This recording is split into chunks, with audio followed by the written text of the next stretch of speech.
Hello, it's Medium Jenny Lee here with the next Raw Contact book discussion. We're on session 24, so this will be video 25. How did we get here? Just a reminder that this will be the last one I get to record on a daily basis.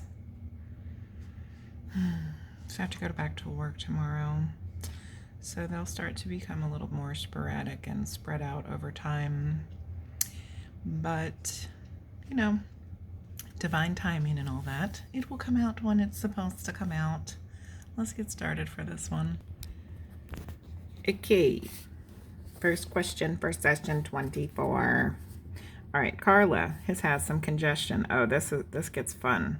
All right, this can be fun here. Unfortunately, Carla has some congestion. Ra says this instrument's vital energies are low, so the session might be short. What's the cause? Or no, not yet. We haven't got to what's the cause. Is it possible for you to make her cough? Is it possible for you to cause her to cough at intervals? Please restate query, specifically interval. Isn't that funny that Ra kind of talks like a robot? She requests that you cause the instrument herself to cough about at least each communication. Is this possible? This is possible. Cough. There's a lot of coughs over the next few sessions, just so you know. And I do not spare you any coughs. We're going to go over every cough that Ra makes her do because I think it's entertaining.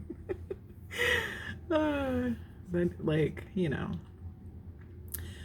this celestial bodied being is like having to make little old Carla cough. It's just hilarious. Okay.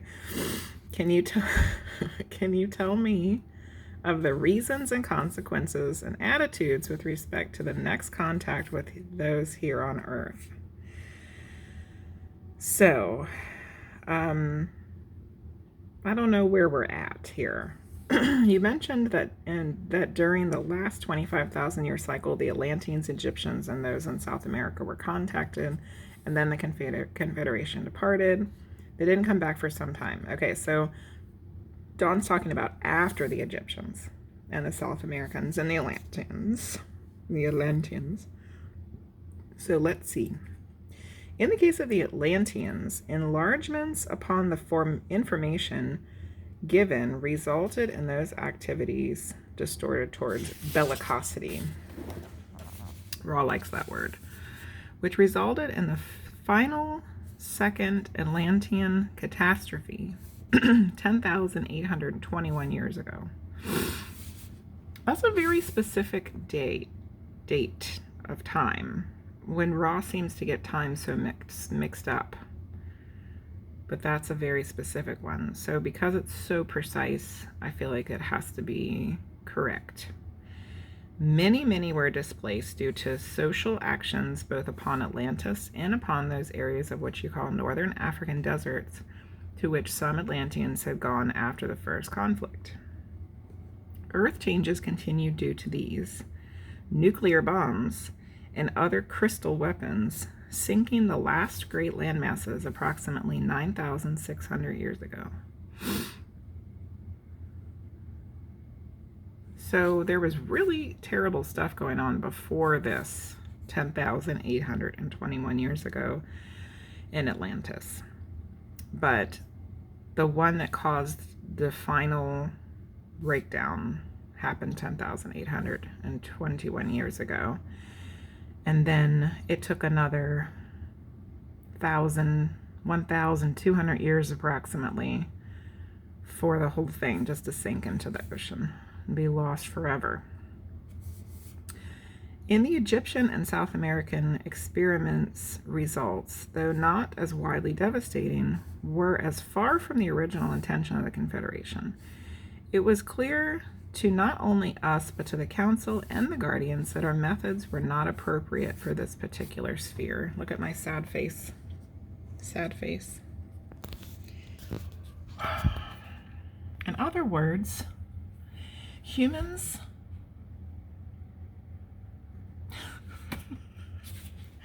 in other words, humans are not typical and extraordinarily difficult. You didn't have to tell us that, Ra. We knew that already. Which in some ways is kind of like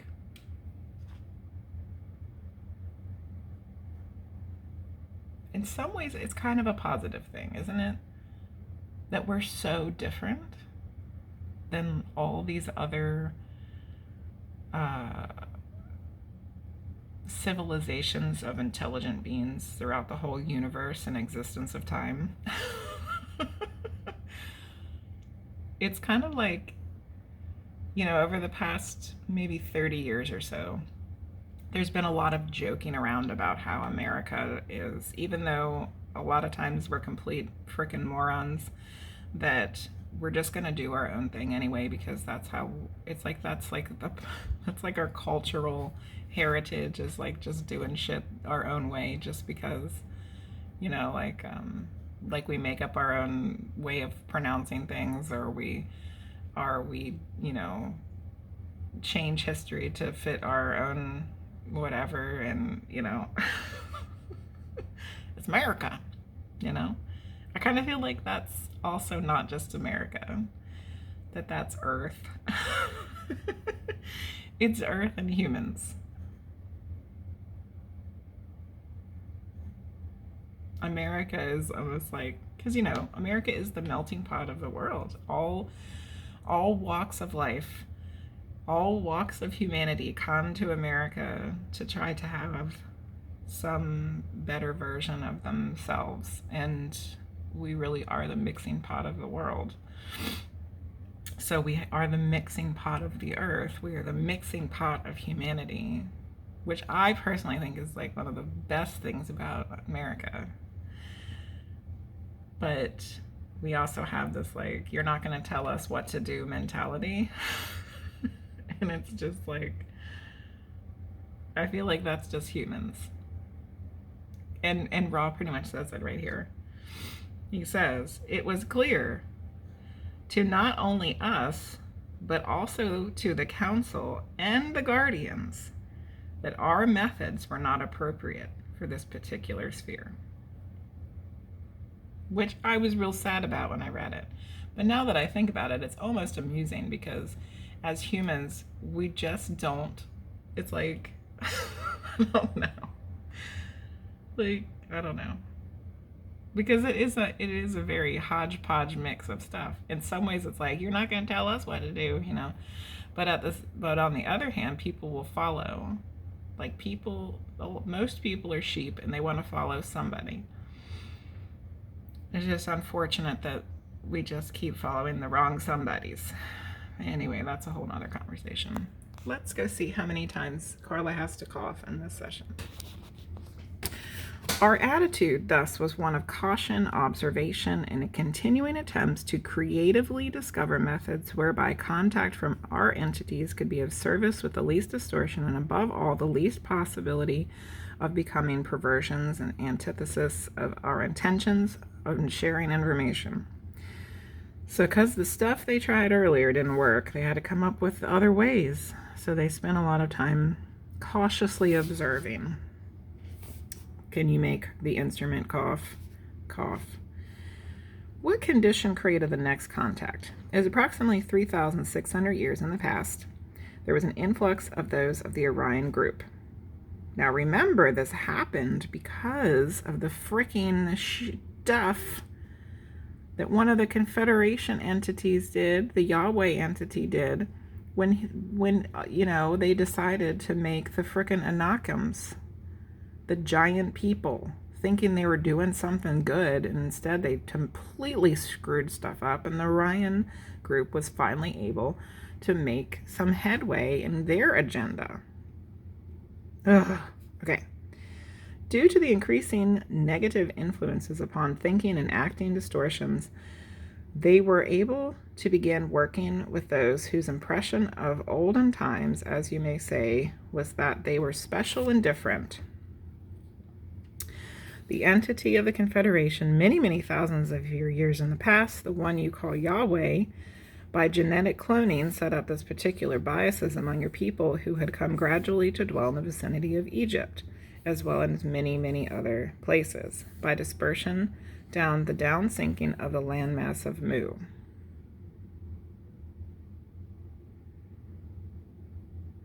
So there is a little bit more going on here,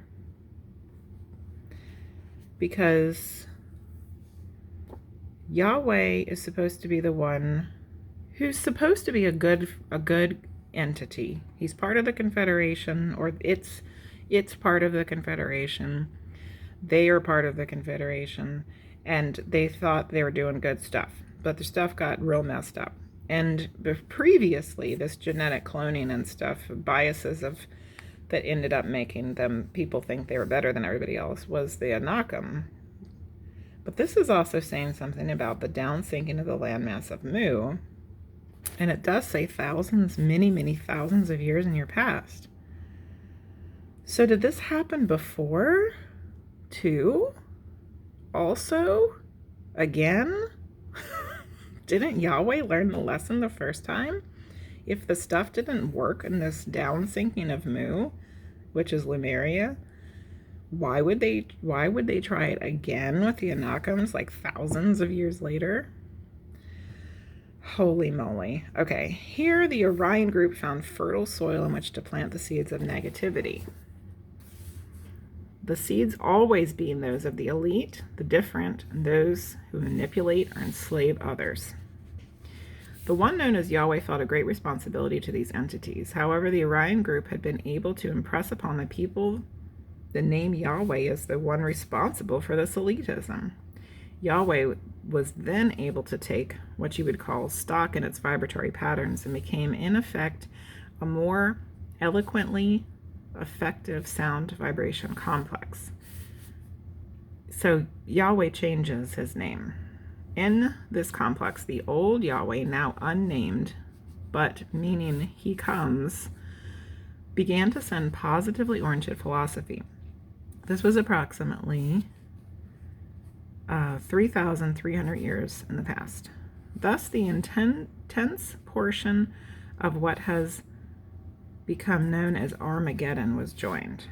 I have not the slightest idea what this sentence means. Thus, the intense portion of what has become known as Armageddon was joined. I don't know what that means. Dawn doesn't ask about it yet. What are you talking about? Armageddon? That's like the end of the world war between, I guess it's between the war between good and evil. I mean, is that what it's referring to?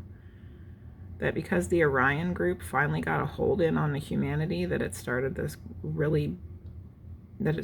war between good and evil? I mean, I guess that's the only thing I can really make sense of it right now, that sentence.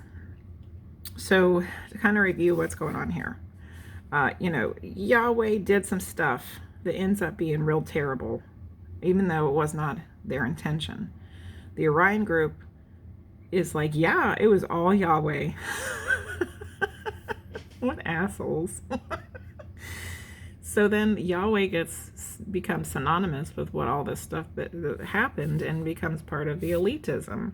So then Yahweh's like, you know what, I can't have this name anymore, and changes their name to something else, which is an unnamed name, but still has a meaning of he comes. So it must be a vibrational something or another that doesn't really have a word in our earthly languages. That's what I'm thinking. Can you make her cough? I have a question about how the Orion group got in 3,600 years ago. Poor Dawn. Dawn keeps wanting to know, how the hell do you guys keep letting these assholes in here? And Dawn just doesn't understand the law of free will. They have to let the Orion group have free will. They can't control what the Orion group does, but as humans who we are so hell-bent on controlling each other, we just can't even understand the fact of not being able to control somebody. Isn't that awful? I don't know which one is worse. I have a question about the Orion group. How the hell did they get in here 3,600 years ago? What were you doing? How did they get through the quarantine? Was it a random window effect? At this time, there was not entirely so, as there was a proper calling for the information. When there's a mixed calling, the window effect is much more put into motion by the waves of the densities. The quarantine was not patrolled so closely due to the lack of a strong polarity, and the windows thus needing to be very weak in order for penetration. As your harvest approaches, those forces of what you call light work according to their call, the ones of Orion have the working not only according to their call, this calling is in actuality not nearly as great. And poor Ra keeps trying to tell us that the Orion group really doesn't have that much of a hold on us. But what's going on in our societies throughout the history of our freaking time begs to differ, Ra. It begs to differ. Okay, hold on a second. I'm getting riled up here. Okay. Deep breath. 3,600 years ago, let's put this into perspective. It's pretty much all of the freaking history that we know about our whole human history is in like only about 3,000 some years. Really. I mean, there's some places that have a deeper history that goes back further, Egypt. We know a lot about Egypt. But we don't know a lot about any other places that go back more than about 2,000 or 3,000 years. We just don't, because there wasn't written language, there wasn't records kept, stuff was lost, oral histories. We don't have a lot of history about the peoples of the world in great detail, except for this period of time. That's all we know. And you're telling me that the whole history of what we really know about our human selves has been completely distorted and messed up by these Orion group people. That's the only identity we have of ourselves, is through this history that we know. And the only history that we know has been through this distorted crap of this Orion group. That's unbelievable. And it's no frickin' wonder we're so messed up. Really. No wonder. Ay, ay, ay. Okay. But Ra says, it's not actually nearly as great. Yeah, okay. I guess in the span of all time, you're right, Ra. But when you have these short little tiny little baby lifespans like we've been having to do, it seems like for frickin' ever. Okay. Thus, due to the way of empowering or squares, there is much resistance to penetration. Yet, free will must be maintained, and those desiring negatively oriented information must then be satisfied by those moving through the window effect. Cough. So the call through the square thing, remember, which is squaring, like every 10 is really 100. There's way more good people, way more good people who are wanting to be protected. But because there's just enough people that want to have the negative information, then there has to be these random windows that open up to let the bad Orion group come through the damn windows. Because it's free will. Okay. Then Yahweh, in an attempt to correct what he saw was a big mistake. That's not what it says. In an attempt to correct what he saw as what I might call a mistake, This is Dawn. This is Dawn saying this, by the way. I know you don't call it that. Started 3,300 years ago with positive philosophies, were both Orion and the Yahweh philosophies impressed telepathically, or were there other techniques? There were two other techniques used by the entity, no longer called Yahweh. It's like the artist formerly known as Prince. And this is way before Prince did that. This is 1981. Who still felt that it could raise up entities with their... Okay, now here is perhaps a word that was wrongly used. Okay, let's start this part over again. There were two other techniques used. One by the entity no longer called Yahweh, who felt that it could still raise up entities which were superior to the negative forces, that those superior entities could spread the law of one. I thought there were no superior entities. Ra's getting a little biased here if he's saying that the good ones were a little superior, because they're not really, nobody's supposed to be superior over anybody else, because we're all one, right, Ra? Ra's showing a little, okay. Thus, the entity who has this crazy long name, let's try to pronounce it, Yod He Shin Vu He, came among your people in form according to incarnate being and mated in the normal reproductive manner of your physical complexes, thus birthing a generation of much larger beings, these beings called Anak. Okay, so here we're getting a little more information about what's going on that we were confused about on the previous page. So it looks like it does seem to be that Yahweh had already screwed up some stuff, and that's when they decided to make the Anak. So Yahweh, or no longer the artist formerly known as Yahweh, really screwed stuff up twice. I'm sure they feel really bad about it, but let's say no more. The other method used to greater effect later in the scenario, as you call it, was thought form, such as we often use among your peoples to suggest the mysterious or sublime. Sorry, I had to sneeze. Oh, good Lord. Okay.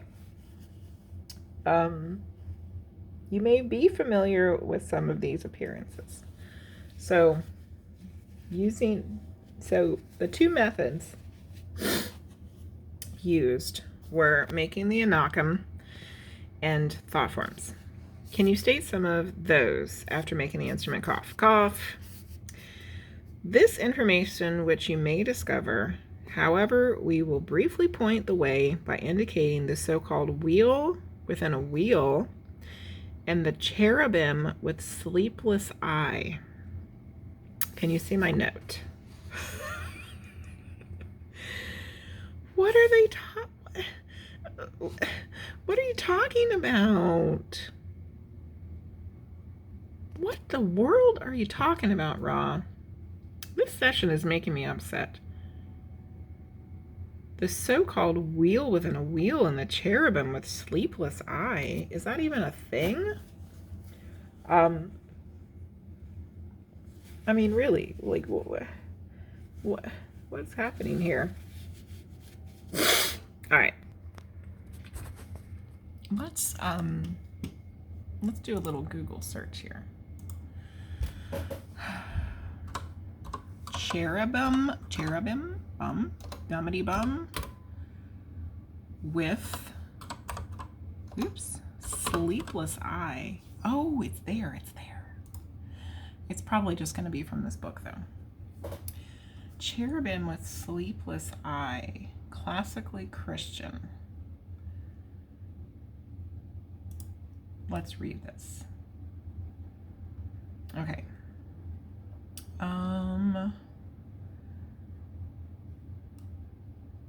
The quote at the top of this page says, Abba Bessarion, at the point of death, said, "The monk ought to be as the cherubim and the seraphim all eye."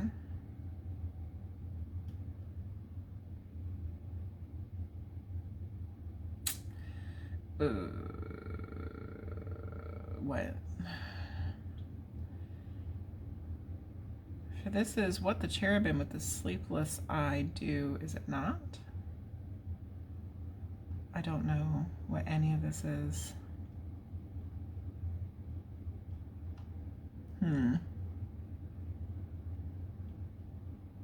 The cherubim is no longer solely full of menace at the end of Genesis 3, but now radiant to those who are within.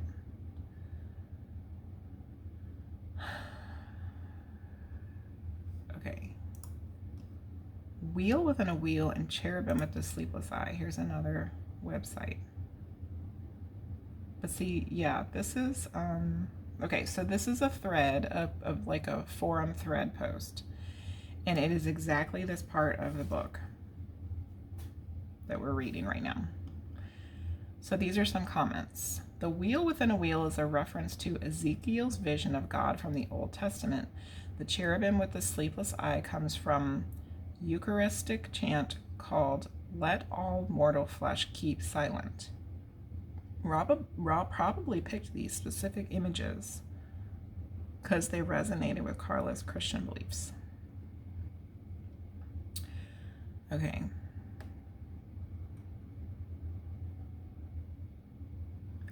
So I still don't really get it. But if you understand this a little bit more than I do, because I am, like I've said in previous sessions, I did not grow up Christian. I know, I don't know a lot about the Bible. I don't know a lot about the teachings. So if you know about this particular information and you can explain it to me a little bit better, that'd be great. The wheel within a wheel and the cherubim with the sleepless eye. So Ra was not willing to give the information because remember, this is what the question was. Dawn asked, can you state some of those thought form entities that was the other method used by Yahweh to help counteract the negativity? And the answer Ra gives is the wheel within a wheel and the cherubim with the sleepless eye. So I'm assuming because it's biblical text, it's referring to different specific instances, and those particular instances were the thought forms that Yahweh presented to the humans. But I don't know what they are, so maybe you can tell me. All right. And then I don't know if Don didn't know what to say either, because he says, very good. Very good, Don. Are you serious? Very good. He's just, see, Don's just such a sweet, polite man. I would have been like, what? And Don's just like, very good. Next question. Did the Orion group use similar methods, 3,600 years ago? The group or empire had a missionary in your skies at the time. Not a missionary. Emissary. Then an emissary. Can you describe the emissary? It was of a fiery nature, which was hidden by the nature of the cloud in the day. This was to obliterate the questions of those seeing such a vehicle and to make it consonant with the entity's concept of what you call the creator. How was the impression or information passed on to the entities after they saw this fiery cloud? By thought transfer, and by the causing of the fiery phenomenon and other events to appear as being miraculous through the use of thought forms. So there's like a fiery cloud in the sky. That's really them, like sitting up there, like making people think it's, God or whatever. And then they're transferring thought stuff telepathically. That was the Orions. Then, were there any prophets that we now recorded that sprung up from this era or soon after? those of the empire were not successful in maintaining their presence after long, after the approximate date of 3,000 years. So they were only here for about 600 years. They left with the decision to physically leave the skies.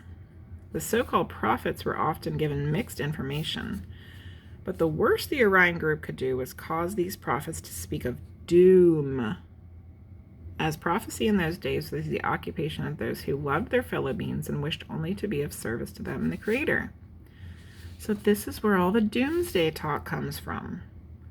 The only thing the Orion group did was cause the prophets to speak of doom, which we're still talking about.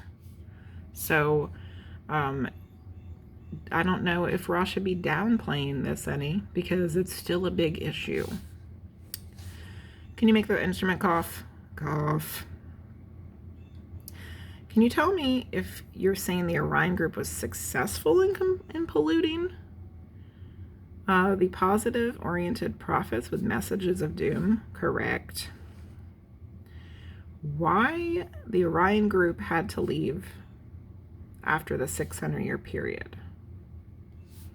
Although the impression that they had given to those who called them that these entities were an elite group, that which you know as, I can never say this word right.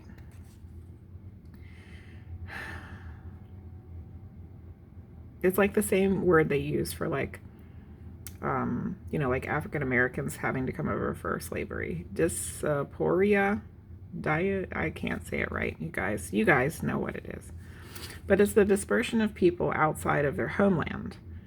So like the African Americans having to be displaced from Africa because of slavery, the Jewish people were the same out of Israel. Causing much dispersion of these people so that they became a humbler and more honorable breed, less bellicose and more aware of the loving kindness of the one Creator. So I believe this is specifically talking about the Jewish people, which they do still have in their beliefs that they're the chosen ones, which is an elitist belief. No offense to my Jewish friends, but that is part of their belief, that they are the chosen people of God, which is a complete elitist thing. Only we're the chosen people of God, not anybody else. So that's this leftover belief from the distortions of the Orion group. But the dispersion of the peoples is what caused them to be more humbler and honorable and more loving and kindness. So even though, once again, a traumatic event of something awful happening where they're having to leave their homeland resulted in something that was more positive. Unfortunately, that's pretty much,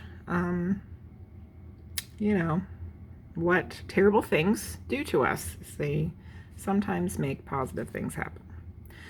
The creation about them tended towards being somewhat bellicose, somewhat oriented toward the enslavement of others, but they themselves, the target of the Orion group, by means of their genetic superiority and weakness, became what you may call the underdogs, thereby letting the feelings of gratitude for their neighbors, their family, and the one Creator began to heal the feelings of elitism, which led to the distortions of power over others, which had caused their own bellicosity.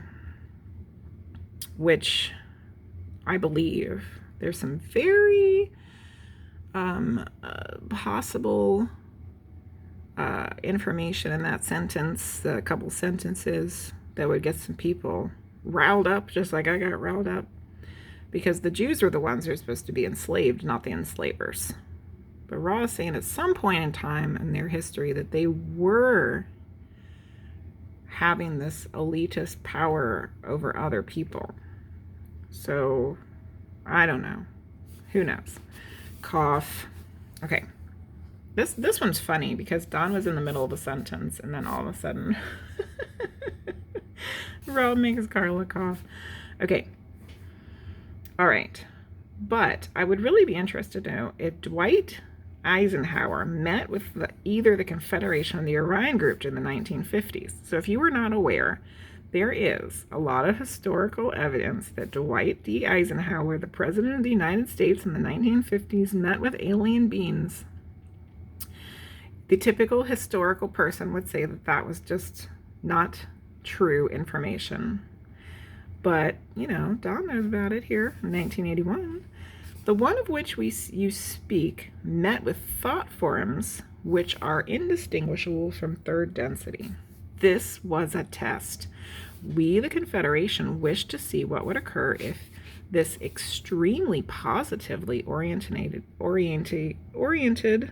and simple, congenial person with no significant distortions toward power happened across peaceful information and the possibilities which might append therefrom. So Ross, speaking very highly of Dwight D. Eisenhower, this very positively oriented, congenial man with no distortions toward power, but also uses the word simple, which I thought was hilarious. So it's overall sounds like Eisenhower is a pretty good fella. We discovered that this entity did not feel that those under his care could deal with the concepts of other beings and other philosophies.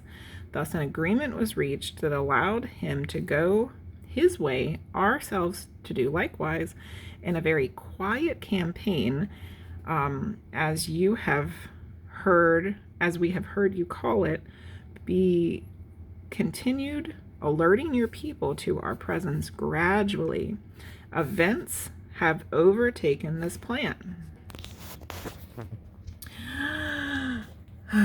Once again, there's a lot of information to disseminate from these two paragraphs. So Ross saying, yes, Eisenhower did meet with aliens in the 1950s, and it was us, in the form of some sort of third density bodies. They weren't real bodies, they were thought form bodies. So they didn't make, like the raw made in the Egyptian times, physical bodies that were actually made of physical stuff and walked among humans. This was a thought form body that's indistinguishable from an actual physical, chemical, made up body. But it was the Confederation testing to see what would happen, because he seemed like the right person to contact, because he didn't have distortions toward power and he was positively oriented. And Eisenhower probably made the right call, because here we are in 2022. That is 70 years later. And I still am not sure if the vast majority of people of the earth could really handle knowing for sure, seeing with their eyes, interacting with alien beings. What do you guys think? Are we ready? I think a lot of people are ready. Probably way more people that were ready in 1950. But if it happened right now, this very moment, what would happen? Because it would completely mess with a lot of people's ideas of what is reality. It would completely mess with a lot of people's religions. And when you start getting mixed up with people's religions, they will fight you to the death about it. Literally. So instead, they started a quiet campaign of alerting people of their presence gradually. And here we are 70 years later, and still nothing has happened. But there's a sentence here that Dawn does not ask about. And I want to know. Ross says, events have overtaken this plan. So in 1950, the plan was, let's gradually tell people about our presence so that eventually we can go ahead and tell them that we're really here. But something has happened between 1950 and 1981, and they're like, nope. what happened? What events is Ra talking about that caused it to not happen? An inquiring mind wants to know, Dawn. Cough. Okay. The only other question that went with this, was there a crashed spaceship with small bodies now stored in military installations? So he's asking about Roswell. Did Roswell happen the way that we think it happened? And Ra can't tell us. We do not wish to infringe upon your future. Gave we you this information, we might be giving you more than you could appropriately deal with in the time-space nexum of your present, somewhat muddled configuration of military and intelligent thought. Military and intelligence thought. Therefore, we shall withhold this information. So Ra's like, we can't tell you, but by not telling you, it pretty much sounds like yes. But maybe it's not exactly what we think it is. Okay. Oh, there's another cough. Cough. Right.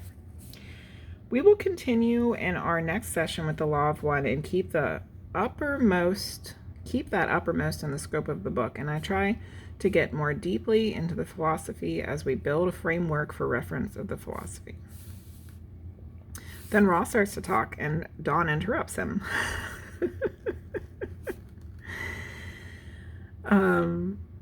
Is there anything we can do to make the instrument more comfortable? Yeah. Okay. All right. So Dawn once again is a little bit bothered with himself that he has gotten off topic. But Dawn just cannot help himself. He wants to know about the daggone aliens. So Dawn is saying to Ra, I'm going to really try hard and not get off topic and continue with what you really are here to tell us about, which is the Law of One. But secretly, Dawn, I'm really happy that you asked all these questions because it's really fascinating. So there was one thing that I looked up for this particular passage session that I wanted to know about. So this is, the second or third time the Anakim has been brought up. And it's very specifically mentioned that it was genetic manipulation of the physical human bodies through reproductive matters, right? Yes. So wouldn't there be possibly some DNA evidence left over in our genome somewhere about this? So I looked it up. And there is no, at this present time-space continuum, there's no concrete DNA evidence of Anakim. However, there is a letter from Egyptian times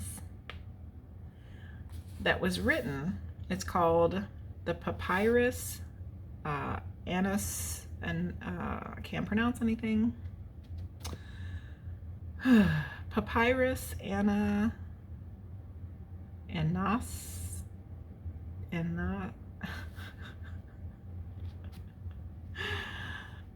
I could just make a whole video of me trying to pronounce things and not succeeding. It's Anastasi. When there's too many vowels in there, my brain cannot literally pronounce it. Anastasi. Papyrus Anastasi, number 1. It's from the Ramses period. It mentions people from various different places in Egypt.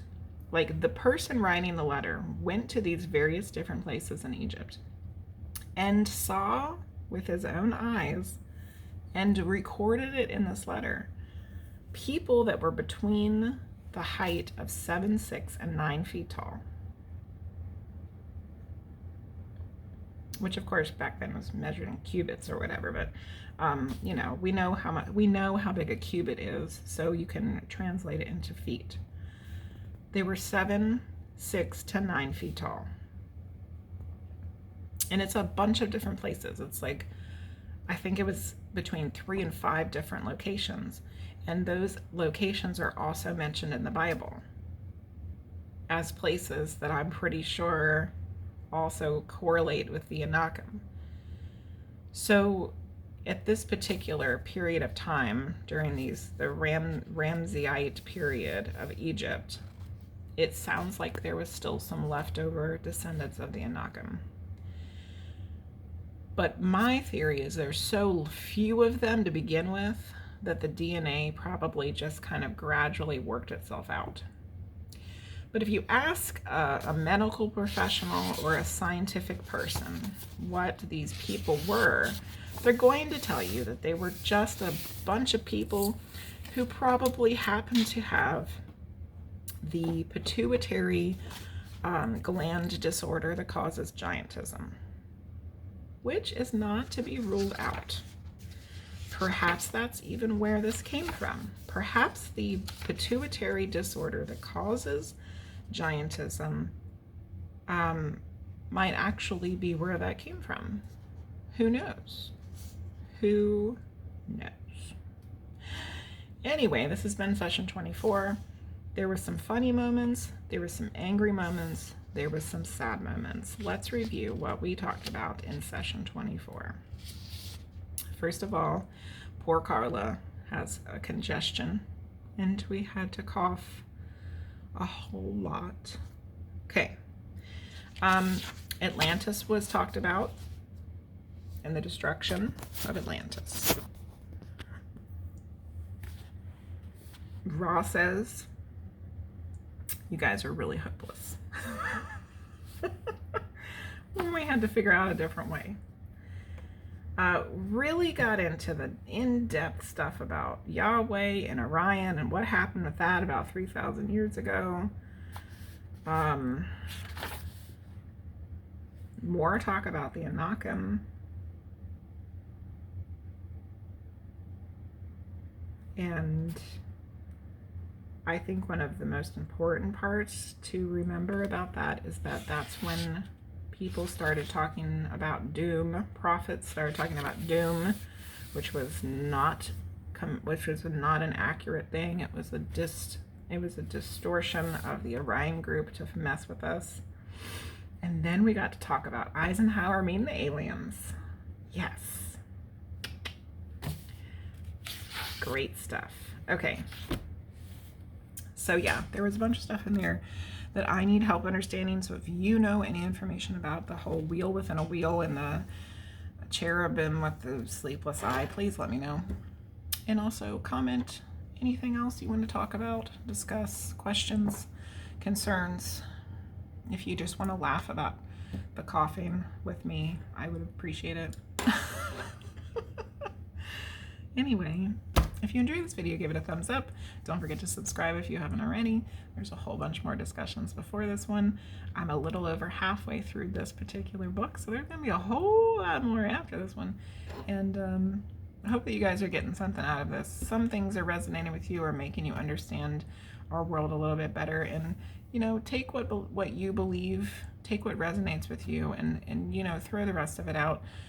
We're all in our individual journeys here. We're not here to completely understand or believe everything that's in these books. That is not what the purpose of these videos is. It's to help us individually on our journey to maybe find some more little nuggets of truth that perhaps we wouldn't have been able to find otherwise. So anyway, love you all, and I'll see you later. Bye.